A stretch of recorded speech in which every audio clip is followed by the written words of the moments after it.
in memory of Chris Hartley, born the 7th of October 1954 and died October 1987. Chris and I first met on the 21st of November in 1981. He was 27 and I was 38. We met about 10:30 p.m. one Saturday evening at a gay bar on Lehman Street.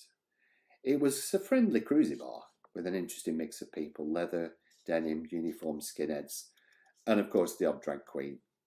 I had been going to this bar for about 2 or 3 years, and I'd scored fairly frequently and enjoyed a few bevies with some regular friends. Well, this night I was wearing something quite ordinary. A heavy top coat and a scarf, and in particular I was in an unfriendly mood. Well, I was getting cruised heavily by several men in the first half hour, telling them bluntly to piss off and wondering what on earth am I doing here. And I needed to go to the gents, and I saw Chris in the corner dressed in a quite irregular sort of uniform with a quirky, infectious grin. So I dumped my beer on him and my bottles and my coat, and I said to him, "Look after these, mate." I growled at him and I headed to the loo. Whilst I was in the loo, I met a friend and we got chatting. So we decided to go to the other side of the bar for a drink and a chat. So it must have been sort of about half an hour later when I went back to retrieve my coat and drinks from Chris, he was still stood there. "Hi," I said brightly, totally unconcerned that he'd been stood there, thinking as he told me later, "Who is this prat?" Well, he grinned disarmingly and said to me, "You're getting me that lager then, so I suggest you get to that bar." Well, this was our first encounter.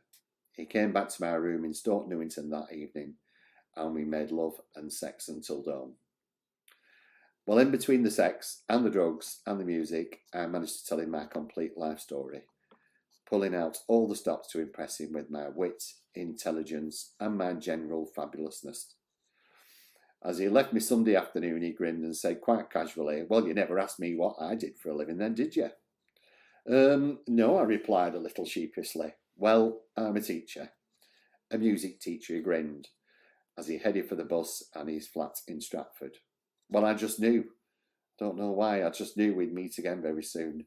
And 3 weeks later, well, guess what? I was in love.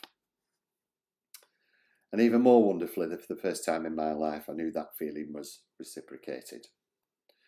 So in the February of 1982, I moved into Chris's flat. And in spring, half-term holiday, he came back to announce he'd seen a house in Leytonstone and would I like to see it. Well, of course, just for fun.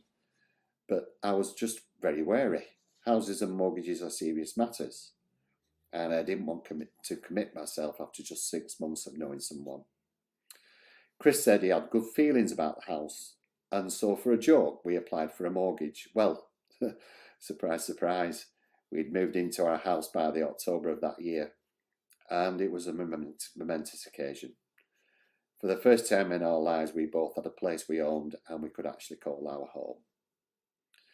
Well, we lived together for almost 6 years in an open relationship, and after the first early territorial rows, and of course me being a northerner, I subscribe to the healthy notion that rows should be as noisy and as public as possible, and that if you are angry, then you throw the furniture out into the street.